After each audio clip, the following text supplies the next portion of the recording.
इस चैलेंज वाली क्लास में आप सभी लोगों का बहुत स्वागत है। तो चलिए आज की इस चैलेंज वाली क्लास को देखते हैं कौन इस चैलेंज को पूरा कर पाता है। देखते हैं किस बच्चे के 30 में से पूरे 25 नंबर एकदम करेक्ट निकल करके आते हैं। क्योंकि आज की जो आपने थंबनेल देखा है बहुत जबरदस्त वाली क्लास में आप सभी लोगों के लिए लेकर के आया हूं। यानी ये क्लास इतनी दमदार क्लास है कि आपकी अगर साइंस की तैयारी जो बिल्कुल ऐसी चल रही है एकदम डल एकदम ढीली चल रही है, तो इस वाली क्लास को देखिए और चेक कीजिए अपने आप को कि आपकी तैयारी एकदम कितनी बेहतर तरीके से चल रही है। अगर कोई बच्चा इसके 30 क्वेश्चंस में से 25 क्वेश्चंस के जवाब एकदम बड़े तरीके से दे देता है तो समझ लीजिए उसकी तैयारी एकदम बहुत अच्छी तरीके से चल रही है। उसकी तैयारी एकदम बहुत बड़े तरीके से चल रही है और लगातार इसी तरीके से अपनी तैयारी को बेहतर बनाता हुआ चले। तो देखते हैं किस किस के जवाब एकदम सही तरीके से आते हैं। कमेंट बॉक्स में अपने जवाब को देखते हुए चलना। तो पहला क्वेश्चन है आपका, प्रकाश संश्लेषण किस अंग में होता है? प्रकाश संश्लेषण किस अंग में होता है? तो ऑप्शन है आपके पास माइटोकॉन्ड्रिया, राइबोसोम, क्लोरोप्लास्ट और केंद्रक। तो कौन सा आंसर इसका सही होगा? फटाफट से कमेंट बॉक्स में मुझे जवाब दो। और जो बच्चा इस वीडियो को पूरा एंड तक देख लेता है ना, मैं बता रहा हूं उसके लिए बहुत बहुत बहुत बेहतर होने वाला है। क्योंकि ये क्वेश्चंस मैंने बहुत ही ढूंढ के क्वेश्चंस निकाले, सभी क्वेश्चंस आपके पीवाई के क्वेश्चंस हैं और ये जो क्वेश्चन है इनके पूरे 101% चांस है कि इनमें से आपके क्वेश्चन फंसने ही वाले हैं। तो वीडियो का एंड तक जरूर देना। और पीडीएफ के लिए आप लोगों को बिल्कुल भी चिंता नहीं करनी है। पीडीएफ के लिए आप टेलीग्राम चैनल पर चले जाओ, वहां पर आपको पीडीएफ मिल जाएगी, डिस्क्रिप्शन में लिंक है। तो फटाफट से जवाब दो कि प्रकाश संश्लेषण किस अंग में होती है। तो जिसका जो आंसर है, करेक्ट आंसर है इसका क्लोरोप्लास्ट। क्लोरोप्लास्ट। देखो कोई भी बेईमानी बिल्कुल भी मत करना। अगर क्वेश्चन का आंसर सही है, यानी अपने पास में एक पेज ले लो, एक कॉपी ले लो, इस तरीके से अपने पास इस तरीके से आप एक कॉपी ले लो, ठीक है। और इधर साइड में अपने जो क्वेश्चंस के सही जवाब आए उधर राइट टिक करते चलना और जो गलत जवाब दे उसके क्रॉस मारते हुए चलना। और एंड में मुझे अपना स्कोर सभी लोग बता करके जाएंगे कितना स्कोर अपना बेहतर रहा, ठीक है। चलिए अगले क्वेश्चन का जवाब देखते हैं कौन देता है। डीएनए का पूरा नाम क्या है? भाई साहब बहुत ही जबरदस्त क्वेश्चन है, कई बार पेपर में पूछा गया है, मतलब बोर्ड एग्जामिनर का जो है फेवरेट वाला क्वेश्चन है कि डीएनए का पूरा नाम क्या है। तो देखते हैं किसका जवाब एकदम सही आता है। डीऑक्सीराइबोज न्यूक्लिक अम्ल, deoxyribo nucleic acid, ribose nucleic अम्ल या प्रोटीन। बताओ इसका आंसर क्या होगा? जल्दी जल्दी बताते हुए चलो। तो देखो डीएनए का पूरा नाम आप लोगों को बहुत अच्छी तरीके से याद होना चाहिए। डीएनए और आरएनए, डीएनए और आरएनए का पूरा नाम अच्छी तरीके से आप सभी लोगों को पता होना चाहिए। डीएनए और आरएनए क्या होते हैं? तो डीएनए का पूरा जो नाम है डीऑक्सीराइबो न्यूक्लिक एसिड। आरएनए का आप लोग कमेंट बॉक्स में बताओ आरएनए का आंसर क्या होगा।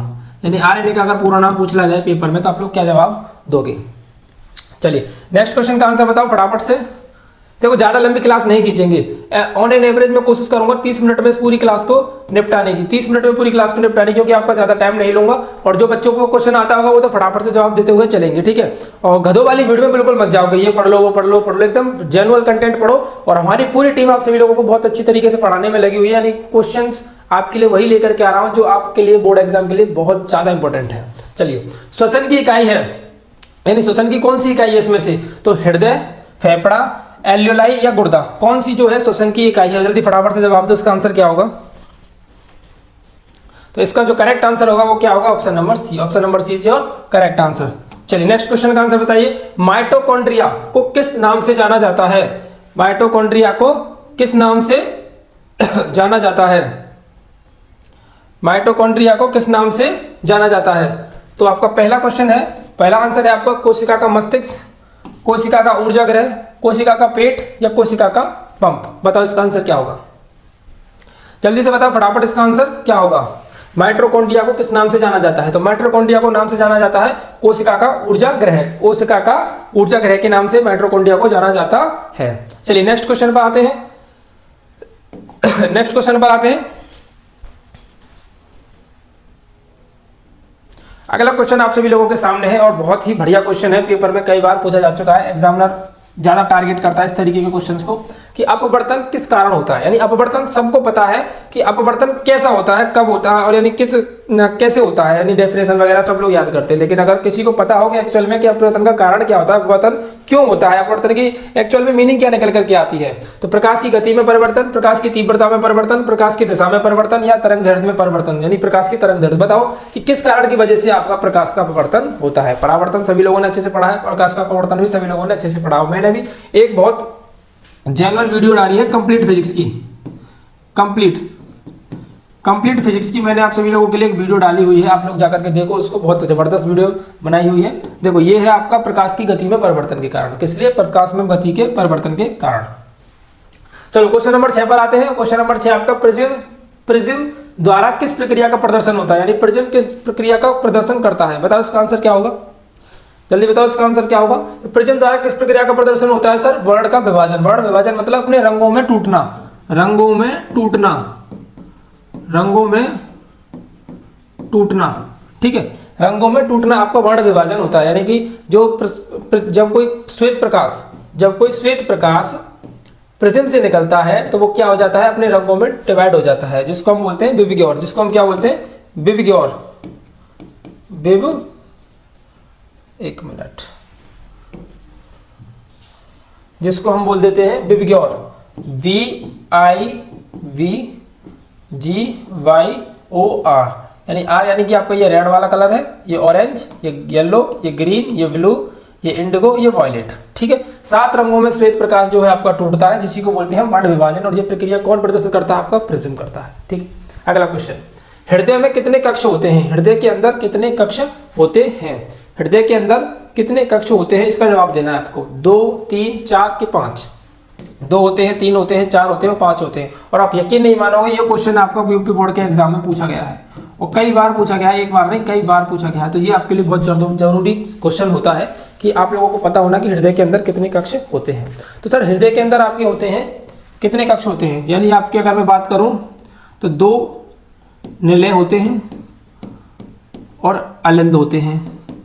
2 चीजें होती हैं, निलय और अलिंद, निलय और अलिंद। निलय होते हैं आपके 2 और अलिंद भी आपके 2, यानी बायां अलिंद दायां अलिंद, और निलय भी आपके बायां निलय और दायां निलय, यानी टोटल कितने हो गए 4। टोटल कितने हो गए आपके 4 हो गए। अगले सवाल का जवाब देंगे सभी लोग। मनुष्य की आंख, मनुष्य की आंख, मनुष्य की आंख, इसको थोड़ा बड़ा कर देता हूं, चलिए ये देखो अगला क्वेश्चन है, मनुष्य की आंख में चित्र कहां बनता है, कॉर्निया, पुतली, रेटिना या लेंस। बहुत सिंपल सा जवाब है इसका, सभी लोग अच्छी तरीके से जानते हैं कि मनुष्य की आंख में चित्र कहां पर बनता है मेरे भाई, रेटिना पर। कहां पर बनता है, रेटिना पर। यानी अगर हम कोई भी वस्तु को देखते हैं तो उसका प्रतिबिंब हमारी आंख पर कौन सी जगह पर जाकर बनता है, तो सबको पता है कि सर जो मनुष्य की आंख पर जिसका जो वस्तु है उसका प्रतिबिंब हमारी रेटिना पर आकर के बनता है। हाँ भाई, इसी के साथ देखो 8 क्वेश्चन कर लिए हमने। अब अगर यहाँ तक जो बच्चा अच्छी तरीके से जुड़ा है तो बहुत जबरदस्त सी बात है कि उसके अंदर की जो फीलिंग है, उसके अंदर का जो जज्बात है बहुत जबरदस्त है, क्लास के अंदर टिका हुआ है। तो सबसे पहले एक काम करनी है आप सभी लोगों को, सबसे पहले आपका काम करना है कि इस चैनल को सब्सक्राइब कर लो, कहीं वीडियो आपके हाथ से ना निकल जाए और मैं आपके हाथ से ना निकल जाऊँ। और उसके बाद वीडियो को लाइक कर दो सभी लोग, एक बार सभी लोग लाइक कर दो और चैनल को सब्सक्राइब कर लो, और एक बार शेयर भी कर दो, अपने दोस्तों के साथ शेयर करो और देखो कि दोस्तों का कितना स्कोर आ रहा है और तुम्हारा कितना स्कोर आ रहा है, पता तो चले कि आप ज्यादा बेहतर हो या आपके दोस्त ज्यादा बेहतर है। चलिए, ओम का नियम सर, ओम का नियम तो बच्चे की जबान पर रहता है। ओम का नियम किससे संबंधित है, और ओम का नियम बच्चे समझ कर भी जाते हैं, लेकिन ओम का नियम किससे संबंधित है ये आपको पता होना बहुत ज्यादा जरूरी है। बल और गति, धारा और विभवांतर, दाब और आयतन, ऊर्जा और शक्ति से। तो सबको पता है धारा यानी I, विभवांतर यानी B, तो B और I से संबंधित होता है, यानी option number B is your correct answer. Option number B आपका एकदम सही जवाब होगा। अगला सवाल देखिए, विद्युत धारा की इकाई क्या है, यानी इसकी यूनिट बतानी है विद्युत धारा की आप सभी लोगों को कि विद्युत धारा की यूनिट क्या होगी। तो विद्युत धारा की यूनिट सर क्या होती है, वोल्ट, ओम, वाट के एम्पियर। तो सब लोग जानते हैं सर विद्युत धारा की यूनिट जो हमको स्कूल में पढ़ाई गई है, मैंने भी आप सभी लोगों को बताया है कि विद्युत धारा की यूनिट क्या होती है, एम्पियर होती है। कहाँ गया, ये रहा। विद्युत चुम्बकीय प्रेरण की खोज किसने की, विद्युत चुम्बकीय प्रेरण की खोज किसने की, तो विद्युत चुम्बकीय प्रेरण की खोज किसने की थी, ओम ने की थी, फैराडे ने, हेनरी ने या न्यूटन ने। तो न्यूटन का तो बाबा का कोई नाम ही नहीं है, ओम का तो नियम ही हो गया। हेनरी ने किसकी खोज की थी, रेडियो एक्टिविटी की, तो यानी बच्चे हमारे फैराडे। तो फैराडे ने हमारी किसकी खोज की थी, विद्युत चुम्बकीय प्रेरण के संबंधित खोज की थी। चलिए सर, अगला क्वेश्चन क्या बनकर आता है आपका, अगला क्वेश्चन क्या बनकर आता है आपका, इस क्वेश्चन का जवाब देंगे सभी लोग। बताओ, घरेलू परपथ पे किस प्रकार का संयोजन किया जाता है। जो आपके घरेलू परपथ है, यानी हमारे घर में जो लाइट लगी होती है उसमें किस प्रकार का संयोजन किया जाता है, समांतर क्रम, श्रेणी क्रम संयोजन, समांतर क्रम संयोजन, मिश्रित संयोजन या खुला खुला। बताओ किस प्रकार की आपके घर के अंदर लाइट लगी हुई है, देखो पूछो जानकारी प्राप्त करो कि किस प्रकार की लाइट हमारे घर के अंदर लगी हुई है। तो सबको पता होना चाहिए कि सर अगर श्रेणी क्रम में लगाएंगे, अगर श्रेणी क्रम में हम लगाएंगे तो हमको क्या नुकसान होने वाला है, वोल्टेज सबके अलग अलग जाने वाले हैं, वोल्टेज अलग अलग जाने वाले हैं, ठीक है। तो हमको किस में लगानी होती है, समांतर क्रम में। जैसे वोल्टेज पूरे घर में लाइट जाए तो वोल्टेज सभी को बराबर मात्रा में मिले जितने पहुंच रहे होने चाहिए, ठीक है। चलो, ऊर्जा का सर्वोत्तम स्रोत कौन सा होता है, ऊर्जा का सर्वोत्तम स्रोत कौन सा होता है, बताओ। चलो, ऊर्जा का सर्वोत्तम स्रोत कौन सा होता है? सर ऊर्जा का सर्वोत्तम स्रोत कोयला होता है कि पेट्रोलियम होता है कि सौर ऊर्जा होता है कि डीजल होता है? तो हम सब लोग जानते हैं ऊर्जा का जो सर्वोत्तम स्रोत है वो सौर ऊर्जा है, यानी कि सूर्य से ज्यादा ऊर्जा का सर्वोत्तम स्रोत कुछ नहीं हो सकता। सूर्य एक अथाह ऊर्जा है जिसकी ऊर्जा कभी खत्म नहीं होने वाली है। चलो अब देखते हैं अगला क्वेश्चन। ओजोन परत हमें किससे बचाती है? कोयला से? ये कोई मतलब ही नहीं रहा कोयला से, तो क्योंकि कोयला ऊपर से थोड़ी आ रहा है। पेट्रोलियम से? ऊपर से पेट्रोल थोड़ी गिर रही है। परमाणु ऊर्जा से या प्राकृतिक गैसों से? तो देखो प्राकृतिक गैसों की अगर एक बात की जाए, एक ऑब्जेक्टिव अगर इस क्वेश्चन के हिसाब से देखूं तो इसका जो प्राकृतिक ऑप्शन है वो सही होना चाहिए। जबकि हालांकि इस जगह पर हम होना चाहिए ऑप्शन की क्वेश्चन के हिसाब से इस जगह पर जो होना चाहिए था वो क्या होना चाहिए था? प्राकृतिक गैस की जगह पर, प्राकृतिक गैस की जगह पर यहाँ आपका होना चाहिए था, एक मिनट, इस जगह पर आपका जो ऑप्शन होना चाहिए था वो क्या होना चाहिए था? इस जगह पर जो आपका ऑप्शन होना चाहिए था वो क्या होना चाहिए था?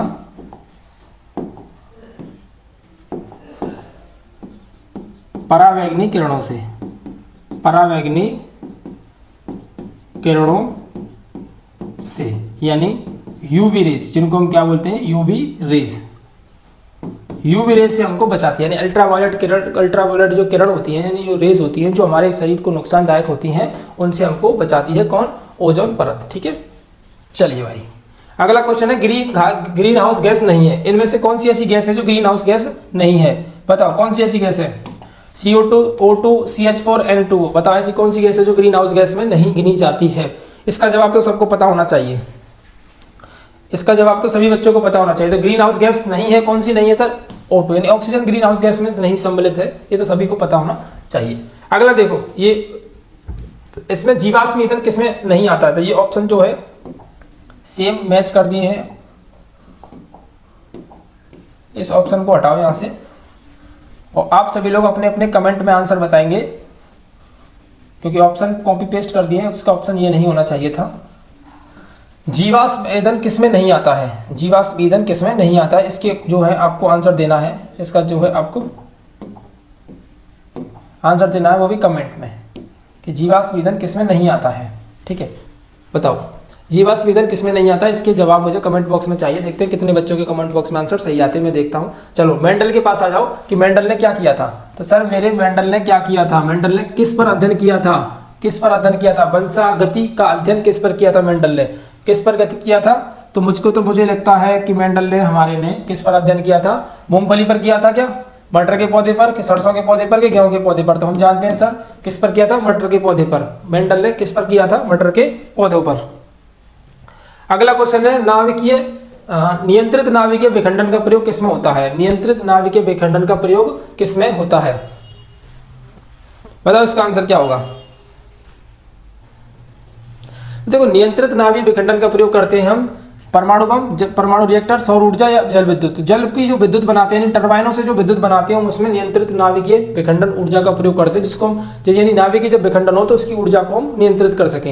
यानी जब नाभिकीय विखंडन होता है तो उसमें एक अपार ऊर्जा का सोर्स निकलता है, अपार बहुत ज्यादा ऊर्जा निकलती है। तो हम क्या एक नियंत्रित नाभिकीय विखंडन की प्रयोग करते हैं जिससे हम उसकी ऊर्जा को कंट्रोल में कर सकें और उससे जल विद्युत यानी जो टरबाइन्स होती हैं, टरबाइन्स को चला सकें जिससे हमारी जो इलेक्ट्रिसिटी बनाई जा सके। तो जल विद्युत इसका आंसर सही होना चाहिए। चलो तांबा किस प्रकार का चालक है? बताओ तांबा जो है हमारा किस प्रकार का चालक है? अधातु है, स्वचालक है, कुचालक है, अर्धचालक है? बताओ। तो तांबा क्या होता है? तांबे के अंदर तांबे के तार होते हैं, तो तांबा क्या है? स्वचालक है, जिसमें हम करंट को फ्लो कर सकते हैं। तो हमारा क्वेश्चन कौन सा होना चाहिए? स्वचालक होना चाहिए। हाइड्रोक्लोरिक अम्ल यानी HCl कहाँ पाया जाता है? HCl कहाँ पाया जाता है? यकृत में, आमाशय में, हृदय में या फेफड़ों में? या आमाशय सॉरी हाइड्रोक्लोरिक अम्ल यानी HCl आपका कहाँ पाया जाता है? बताओ इसका आंसर क्या होगा? तो HCl पाया जाता है हमारे पेट में। HCl कहाँ पर पाया जाता है? पेट में। और पेट को हम क्या बोल देते हैं? आमाशय। पेट को क्या? यकृत तो लीवर होता है, यकृत को तो हम लीवर बोलते हैं ना। और ये हो जाता है आपका हार्ट, और फेफड़े तो आपकी किडनी हो गई। तो आमाशय क्या होता है? स्टोमच यानी पेट में। ठीक है, कहाँ पाया जाता है? पेट के अंदर पाया जाता है। ठीक है, चलिए कौन सा पदार्थ ऊष्माशोषी अपक्रिया में प्रयोग होता है? इसका जवाब दीजिए। कौन सा पदार्थ ऊष्माशोषी अपक्रिया में प्रयोग होता है? बताओ कौन सा पदार्थ ऊष्माशोषी अपक्रिया में प्रयोग होता है? बताओ कौन सा ऐसा पदार्थ है? यानी NaOH sodium hydroxide, CaO calcium BaOH का होल ट्वाइस या CH4? बताओ कौन सा ऐसा पदार्थ है जो ऊष्माशोषी अभिक्रिया में प्रयुक्त होता है यानी प्रयोग किया जाता है? तो इसका आंसर होगा आपका ऑप्शन नंबर सी, BaOH का होल ट्वाइस। BaOH का होल ट्वाइस जो कि ऊष्माशोषी अभिक्रिया में प्रयुक्त होता है। तो आपको देखो ये पता होना चाहिए कि ऊष्माशोषी अभिक्रिया कौन सी होती है। ठीक है, ऊष्माशोषी अभिक्रिया कौन सी होती है? कमेंट में करके अपना आंसर बताना कि ऊष्माशोषी अभिक्रिया क्या होती है, जिसमें ऊर्जा ग्रहण की जाती है या इसमें ऊर्जा छोड़ी जाती है। बताओ इसमें आंसर क्या होगा? एक क्वेश्चन यहाँ पर ही बनता है आपका। 22वां क्वेश्चन देखो भाई मेरे, पीएच मान 9 वाले विलयन का स्वभाव क्या होगा? यानी कोई एक ऐसा विलयन है जिसका पीएच मान कितना है? 9 है, तो उसका स्वभाव क्या होना चाहिए? यानी पीएच मान क्या होता है? पीएच मान या तो एक तरीके का आपका सूचक होता है यानी इंडिकेटर होता है। किस तरीके का होता है? इस तरीके का, ऐसा समझ सकते हो कि 1 2 3 4 5 6 7 8 9 10 11 12 13 14 यहाँ तक होता है ये। तो इस इधर के साइड के जो 7 से जो इधर के साइड के होते हैं वो तो होते हैं आपके एसिडिक यानी कि अम्लीय। कैसे होते हैं? अम्लीय। और 7 पर जो होता है वो आपको क्या होता है? न्यूट्रल यानी उदासीन। अगर किसी का विलयन का उदासीन यानी किसी विलयन का अगर पीएच मान 7 है, किसी विलयन का अगर पीएच मान कितना है? 7 है, तो उसका स्वभाव कैसा होगा? उदासीन होगा। 7 से छोटा है तो अम्लीय होगा, तो 7 से बड़ा होगा तो कैसा होना चाहिए? क्षारीय। कैसा होना चाहिए सर? क्षारीय। तो option number B is your correct answer. तो पीएच मान आपको अच्छे से आने चाहिए। इसका जवाब दो भाई, कौन सी धातु पानी के साथ तुरंत अभिक्रिया करते हो? One of the best question है भाई साहब, ये पेपर में पूछा गया है यूपी बोर्ड के एग्जाम में। तो बताओ इसका आंसर क्या होगा सभी लोग? कौन सी धातु पानी के साथ तुरंत अभिक्रिया करती है? Fe यानी लोहा, sodium, Na, Cu, copper, Zn, zinc. बताओ कौन सी धातु है जो कि पानी के साथ तुरंत अभिक्रिया कर सकती है? तो भैया वो तो एक ही धातु है जो पानी के साथ तुरंत अभिक्रिया करती है, जिसका नाम है सोडियम। सोडियम ऐसी धातु है, अगर सोडियम का छोटा सा टुकड़ा लेकर के आप अगर पानी में डाल देते हो तो बड़ा सा एकदम जबरदस्त वाला धमाका होगा, क्योंकि उसके साथ वो विस्फोट करता है। चलिए, किस गैस से साबुन बनाने यानी साबुनीकरण की प्रक्रिया, किस गैस से साबुन बनाने की प्रक्रिया में बुलबुले बनते हैं? CO2, H2, NO2 है, इनमें से कोई नहीं। बताओ इसका आंसर क्या होगा? बहुत सिंपल सा आंसर इसका क्या होगा? तो साबुन बनाने की प्रक्रिया में, साबुनीकरण की प्रक्रिया में बुलबुले बनते हैं, वो बनते हैं आपके H2 में। किसमें? H2 के अंदर। अगला बताओ भाई, जब विद्युत धारा एक चालक में बहती है, कोई विद्युत धारा अगर एक चालक में बहती हो तो गर्मी उत्पन्न होती है यानी हीट बनती है। तो यह किस नियम से समझाया जा सकता है? ओम के नियम से, फैराडे के नियम से, लेंज के नियम से या जूल के नियम से? तो जब कभी भी ऊर्जा के बारे में बात होती है तो हमको सिर्फ एक ही पता है, क्या? जूल। इसका मतलब option number B is your correct answer. Option number B is your correct answer. इसका जवाब दो। ये न्यूमेरिकल है। यदि किसी बल्ब को रेटिंग इसने 60 वाट 220 वोल्ट है तो उसमें प्रवाहित धारा होगी, यानी वाट यानी पी का मान दिया हुआ है 60 वाट और वे वोल्टेज दिए हुए हैं 220, तो इसमें प्रवाहित होने वाली धारा आई की वैल्यू बतानी। कितना आसान सवाल है ना भाई मेरे। पी बराबर आई भी 60 आई बतानी है और ये हो जाएगा 220। डिवाइड करेंगे तो आई बराबर 60 बट्टे में 220। 0 से 0 कैंसिल और 2 से कैंसिल करोगे तो ये 3 आ जाएगा, ये 11 आ जाएगा। डिवाइड करोगे तो पॉइंट लगेगा, 0 हो जाएगा। 11 दूनी 22 होते हैं। क्या कितने बचे? 8 बचे। 0 लगाएंगे तो 11 सत्ते 77 लगभग 0.27 एम्पियर आपका सही आंसर माना जाएगा। ठीक है, एम्पियर होगा ना कि मिली एम्पियर। ठीक है। हृदय की धड़कन किस अंग द्वारा नियंत्रित होती है? हृदय की धड़कन जो है किस अंग द्वारा नियंत्रित होती है? हालांकि सब जानते हैं कि हमारा जो पूरा शरीर है वो सिर्फ एक ही चीज के द्वारा नियंत्रित होता है, वो है हमारा मस्तिष्क यानी कि दिमाग। ठीक है, पर लेकिन दिमाग के अंदर भी ऐसी कौन सी चीज है जो कि हृदय की धड़कन को किस अंग द्वारा नियंत्रित करता है? बाकी तो क्या है? मस्तिष्क यानी दिमाग, मेरुरज्जु, मॉडल ऑब्लोगाटा या छोटी आंत? तो देखो छोटी आंत जैसा कोई चीज नहीं है क्योंकि वो तो पेट के अंदर चला गया मामला। ठीक है, मेरुरज्जु यानी पीठ का वाला सिस्टम हो गया। अब इन दोनों में से ही एक ऑप्शन होना चाहिए। तो मस्तिष्क तो पूरा हो नहीं सकता, तो इसका आंसर क्या है? मॉडुला ऑब्लोगाटा यानी किस अंग द्वारा नियंत्रित होती है? तो मस्तिष्क के अंदर एक हिस्सा होता है जिसका नाम है मॉडुला ऑब्लोगाटा, जो कि हमारे हृदय की धड़कन को नियंत्रित करता है। चलो, निम्न में से कौन सा जीव विषमपोषी है? हेट्रोट्रॉप। विषमपोषी कौन होते हैं? जो अपना खाना स्वयं नहीं बना सकते और दूसरों के ऊपर निर्भर रहते हैं, जैसे कि जानवर हो गए, लगभग सभी जानवर, मनुष्य होते हैं। ठीक है, और बताओ क्या होते हैं? तो इन ऑप्शंस में से हरा पौधा, नीलहरी पौधा, कवक या स्पाइरोजाइरा। तो हमारा जो ऑप्शन होगा वो क्या होगा? फंगी यानी कवक, जो कि दूसरे के ऊपर निर्भर रहते, खुद खाना नहीं बना सकते। चलो, अगला क्वेश्चन है, निम्न में से कौन सा पदार्थ धारा के प्रभाव में रोधक है? कौन सा पदार्थ है जो धारा के प्रभाव में रोधक यानी इंसुलेटर का काम करता है? यानी कि कौन सा? अब जैसे तो धारा बह सकती है, इसमें भी धारा प्रवाहित होती है, इसमें धारा और इसमें धारा, तो यानी इसमें धारा प्रवाहित नहीं होती, यानी रबर में धारा प्रवाहित नहीं होती है। एंड द लास्ट क्वेश्चन इस एग्जाम का, इस चैलेंज का, और जो कि आपके होमवर्क है, ठीक है, इसका आंसर आप मुझे कमेंट बॉक्स में सभी लोग बताएंगे और सभी लोग अपना कमेंट बॉक्स में स्कोर जरूर बताएंगे कि कितना रहा। जिसका 25 नंबर हो गया समझ लो वो एकदम जबरदस्त पढ़ाई कर रहा है, और जो 20 नंबर तक आया है वो अभी एवरेज है, थोड़ी सी मेहनत करनी है, मेहनत करनी पड़ेगी भाई मेरे। ठीक है, अगर वीडियो अच्छी लगी हो तो वीडियो को लाइक जरूर करना और चैनल को सब्सक्राइब कर लो, दोस्तों के साथ शेयर कर दो। इसी तरह की वीडियो मैं लगातार आपके लिए लेकर के आ रहा हूं, और अब मैं जो है आपका रिवीजन शुरू कर चुका हूं क्लास 10th साइंस का बहुत बढ़िया तरीके से नोट्स के साथ में। तो सभी लोग जुड़ जाइए फटाफट से और चैनल को सब्सक्राइब कर लीजिए।